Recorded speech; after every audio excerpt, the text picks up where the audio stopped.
မင်္ဂလာပါရှင်ဗုဒ္ဓဟူးည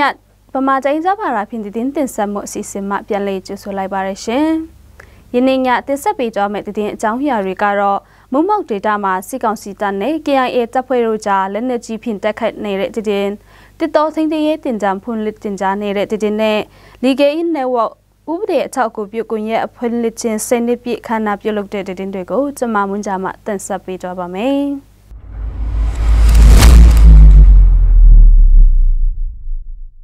မုံမောက်ဒေတာမှာနိုဝင်ဘာလ2ရက်နေ့မနက်10:00နာရီအချိန်ခန့်ကစပြီးစစ်ကောင်စီတပ်နဲ့ KIA တပ်တို့အကြားလက်နက်ကြီးများဖြင့်ပစ်ခတ်တိုက်ခတ်ကြကြောင်းသိရပါတယ်။အဆိုပါနေ့မနေ့ပိုင်းမှာ KIA တပ်ဖွဲ့မှစစ်ကောင်စီများတပ်ဆွဲနေတဲ့ဆူတောင်းတောင်နဲ့ခဝမ်ဘန်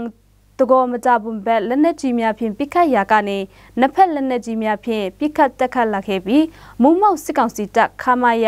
430ကနေလေလက်နက်ကြီးများဖြင့်ပစ်ခတ်နေကြောင်းသိရပါတယ်။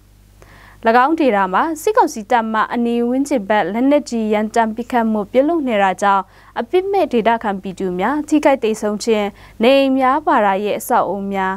မူဂျူကျောင်းဆောင်များထိခိုက်ပျက်စီးတာတွေလည်းရှိခဲ့ပါတယ်။အဆိုပါနေမြေတွေအော်တိုဘာလ22ရက်နေ့ကစတင်ပြီးစစ်ကောင်စီတပ်နဲ့ KIA တပ်ကြားနေ့စဉ်နေ့တိုင်းထိတွေ့တိုက်ပွဲဖြစ်ပွားနေကစစ်ကောင်စီတပ်မှလေကြောင်းအုံပြုပြီးတိုက်ခတ်မှုတွေလှုပ်ဆောင်နေတာကြောင့်ဒေသခံပြည်သူများစိုးရိမ်ဖွယ်ဖြစ်ပွားလာတာကြောင့်တိတ်ဆောင်ရမှုတွေလည်းရှိကြောင်းသိရပါတယ်။ယခုရက်ပိုင်းအတွင်းစစ်ကောင်စီတပ်မှမုံမောက်မြို့နယ်အတွင်းလေကြောင်းဖြင့်ထိုးစစ်ဆင်တိုက်ခတ်မှုတွေ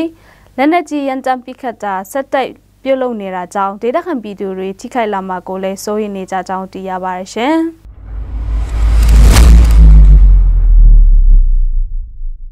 KIO အစိုးရသဘာဝပတ်ဝန်းကျင်နဲ့တစ်တော်ထိန်းသိမ်းရေးဌာနမှအမတ်စင်လေအခြေခံတစ်တော်ထိန်းသိမ်းရေးနည်းပညာတင်တန်းကိုနိုဝင်ဘာလ1ရက်နေ့ကစတင်ဖွင့်လှစ်တင်ကြားနေပြီဖြစ်ကြောင်းသိရပါတယ်။သဘာဝပတ်ဝန်းကျင်နဲ့တစ်တော်ထိန်းသိမ်းရေးဌာနမှတစ်တော်အရာရှိကြောင်းနဲ့အခြေခံတစ်တော်ထိန်းသိမ်းရေးနည်းပညာနဲ့ပတ်သက်တဲ့ပညာရပ်တွေကိုတင်ကြားပေးလျက်ရှိရာအမတ်စင်လေတင်တန်းကိုပြန်လည်ဖွင့်လှစ်လိုက်တာဖြစ်ကြောင်းသိရပါတယ်။တင်ကြံဖွင့်ပွဲအခမ်းအနားမှာတဘာဝပတ်ဝန်းကျင်နဲ့တစ်တော်ထိန်းသိမ်းရေးဌာနတာဝန်ခံဘူမူကြီးလက်ဖိုက်ခုနောင်မှစိန်လန်းစုပြေတဲ့တဘာဝတစ်တော်စန်းချောင်းမြင့်အင်းအိုင်တွေကျွန်တော်တို့ဒေတာမှာပေါ်များပေမဲ့၎င်းတို့ကိုပုံမလပအောင်ထိန်းသိမ်းနိုင်တာကြောင့်ကျွန်တော်တို့ဒေတာပစ္စည်းဆုံးရှုံးနေရတယ်ဒီနဲ့တင်တန်းတက်နေတဲ့ဝန်ထမ်းတစ်တွေလည်းကိုယ်နိုင်ငံဒေတာအတွက်အတိတ်ကလိုအပ်နေတဲ့လုပ်ငန်းတစ်ခုဖြစ်တဲ့တဘာဝတစ်တော်ထိန်းသိမ်းရေးလုပ်ငန်းတွေကိုအကောင်းဆုံးလှုပ်ဆောင်သွားကြဖို့အမှားစကားပြောကြပါရယ်အမစင်တီတစ်တော်အရာရှိတင်တန်းကိုပြီးခဲ့တဲ့2021အောက်တိုဘာလမှစတင်ဖွင့်လှစ်တင်ကြားနေတာဖြစ်ကြောင်းလည်းသိရပါတယ်ရှင်။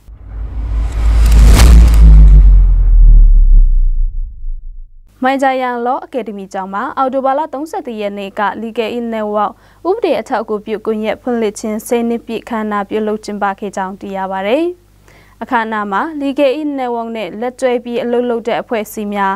CSO များအမျိုးသမီးအဖွဲ့အစည်းများတိုင်းကြားလက်နက်ကိုင်အဖွဲ့အစည်းများယနေ့မှဖိတ်ကြားထားတဲ့အေဒီတော်များအခမ်းအနားသို့တက်ရောက်ပြီးရပ်ဝေးကအေဒီများကဇွန်ပင်တက်ရောက်တာဖြစ်ကြောင်းလည်းသိရပါတယ်။ဆယ်နှစ်တွင်မှာ Legal Network မှမြန်မာနိုင်ငံစစ်မှန်သောတရားမျှတရေးအတွက်တရားရေးရနှင့်ပတ်သက်ပြီးထောက်ပြတာတွေအမြင်ဖွင့်ပညာပေးတာတွေကိုလှုံ့ဆော်ရမှာအောင်မြင်မှုများစွာကိုရရှိထားတဲ့အတွက်ရှေ့ဆက်ပြီးလေပြည်လုံစာချုပ်ကိုတံပိုးထားပြီးလှုံ့ဆော်နေတာဖြစ်ကြောင်း Legal Network ရဲ့ founder ဖြစ်တဲ့ဦးအောင်ထူးကပြောပါတယ်။ Legal Network ကိုလွန်ခဲ့တဲ့2012ခုနှစ်အောက်တိုဘာလ30ရက်နေ့မိုင်ဂျာယန်မှာစတင်ဖွင့်လှစ်တာဖြစ်ပြီးအဲ့ဒီချိန်ကနေစပြီးဒီလုပ်ငန်းမှာပါဝင်တဲ့ဝန်ထမ်းများအတိအမှတ်ပြုစုချင်းမြင့်တာတွေရှိပြီး Legal Network ကိုဖွင့်လှစ်ပြီးတစ်နှစ်ကျော်အကြာမှာ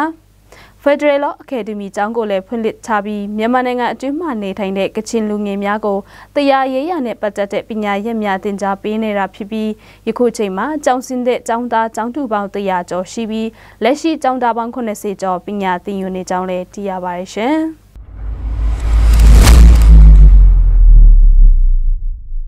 ဗမာတိုင်းကြပါတာဖြင့်တင်ဆက်မှုအစီအစဉ်ကိုကြည့်ရှုနာဆင်သူပရိသတ်အပေါင်းရွှေလန်းချမ်းမြေကြပါစေရှင်